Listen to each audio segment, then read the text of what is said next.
انسان کو دکھ بھی آتے ہیں، بیماریاں بھی آتی ہیں، اپنوں بیگانوں کی طرف سے اس کو تلخیوں کا بھی سامنا کرنا پڑتا ہے۔ تو اس موقع پر آپ کی زبان کوئی ایسا جملہ نہ کہے جو اللہ کی ناراضگی کا سبب ہو۔ غم تو پہنچتا ہے اور غم سے انسان متاثر بھی ہوتا ہے، یہ تو نہیں ہے کہ تکلیف پہنچے۔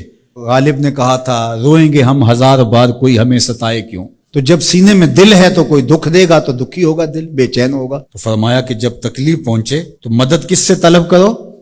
صبر سے، کہ اللہ مجھے توفیق صبر دے۔ روایت ہے کہ سلمان رضی اللہ تعالی عنہ حاضر ہوئے اور ان کے چہرے کے اوپر کوئی ایسے آثار تھے کہ جس طرح بہت بڑی پریشانی ہو، تو ان کو کہا کہ تمہارا جو دکھ ہے وہ اس کو کہو جو دکھ کا مداوع کر سکتا ہے، غم اسے کہو جو غم خار ہو، جو غم خار ہی نہ ہو اسے غم کہنے کا فائدہ۔ بعض اوقات لوگ خام خواہ بے چین ہوتے کہ میں کوئی پوچھے تمہیں کیا ہے، چہرے کے اوپر جو ہے وہ خشونت سجائے، چہرے کے اوپر جو ہے وہ اداسی سجائے۔ آپ کو صدمہ پہنچے تو بعض اوقات ٹھیک ہے، انسان بے بس ہو جاتا ہے، اس کے چہرے بشرے سے اس کا ظہور بھی ہوتا ہے، لیکن کچھ ایسی چیزیں جو چھپائی جا سکتی ہیں اس کو چھپائیں۔ ہنس کے پی جا تلخی ایام کو ناصر، غم کے سہنے میں بھی قدرت نے مزہ رکھا ہے۔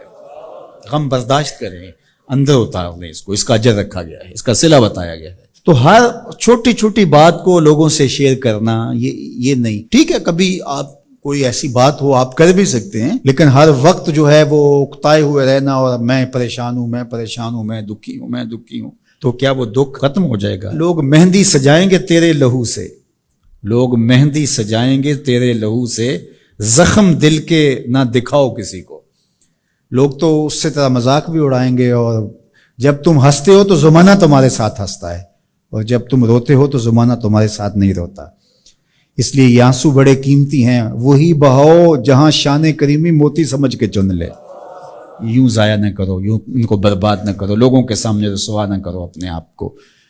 تو صبر کے دامن کو تھامو، ایک تو تلقین یہ کی گئی، اور دوسرا کہا والصلاۃ، اور نماز کے ساتھ اللہ سے مدد طلب کرو۔ حضور علیہ السلام جب بھی کسی مشکل میں مبتلا ہوتے تو حضور نماز کے لیے کھڑے ہو جاتے، اور میں نے خود کئی مرتبہ تجربہ کیا ہے، جب کوئی تکلیف پیدا ہو تو آپ نماز پہ کھڑے ہو جائیں، تکلیف میں تخفیف پیدا ہو جاتی ہے۔ اور بدر سے سخت دن کیا ہو سکتا تھا جب کافر پورے لاؤ لشکر کے ساتھ آ گئے، اور حضور کے لیے عریش ایک چھپر بنا دیا گیا، اور آقا کہیں وہاں مصلی بچھائے ہیں اور رب کے حضور کھڑے ہیں۔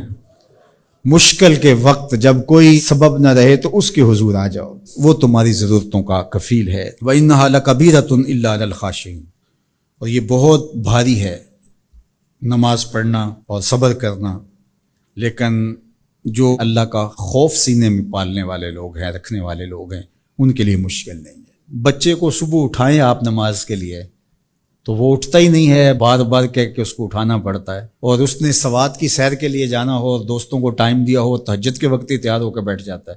اس کا مطلب ہے کہ اس کو نماز کا شوق نہیں ہے، اس کا شوق تھا، جس کا شوق تھا اس کے لیے اٹھنا بھاری نہ ہوا۔ میرے والد گرامی سے کسی نے کہا جی جاگ نہیں آتی، تو فرمانے لگے صبح منڈی جانا ہو تو جاگ آ جاتی ہے، کچہریوں میں تاریخ ہو تو یاد آ جاتی ہے۔ منڈی جانا یہ تمہاری بدنی ضرورت ہے، بچوں کے پالنے کے لیے، اپنی ضرورت کے لیے۔ کچہریوں میں جانا خوف ہے، نہ گیا تو میرے خلاف فیصلہ ہو سکتا ہے، تو تمہیں نہ امید ہے اللہ سے اور نہ اس کا خوف ہے، تو پھر کیسے جاگ آئے؟ اور کسی نے کہا کہ حضور نماز پڑھنا چاہتا ہوں، جاگ نہیں آتی۔ اللہ اکبر، کہنے لگے ارادہ اگر پکا ہو تو نیند نہیں آتی، بار بار اٹھ کے ٹائم دیکھتے ہیں وقت تو نہ گزر جائے۔ اللہ اکبر۔ تو فرمائیے بھاری ہے لیکن خاشعین کے لیے بھاری نہیں ہے، خشیت خدا سینے میں نہیں ہے، اللہ کا خوف سینے میں نہیں ہے، تو واقعی صبح کا اٹھنا بہت زیادہ بھاری ہے، بہت زیادہ مشکل ہے، لیکن جو خشیت والے ہیں ان کے لیے مشکل نہیں ہے۔ یہ مان لیا کہ صبح کا اٹھنا، سحری کا اٹھنا نفس پہ شاک ہے، لیکن اگر کسی کی زندگی کی لذت اس میں رکھ دی گئی ہو، اللہ اکبر، تو پھر اس کے لیے مشکل تو نہیں ہوگا۔ راہ خدا میں تکلیف اٹھانا مشکل صحیح، لیکن زندگی کا سرور اس میں رکھ دیا گیا ہو۔ وہ مزہ دیا تڑپ نے میری آرزو ہے یا رب، میرے دونوں پہلوؤں میں دل بے قرار ہوتا۔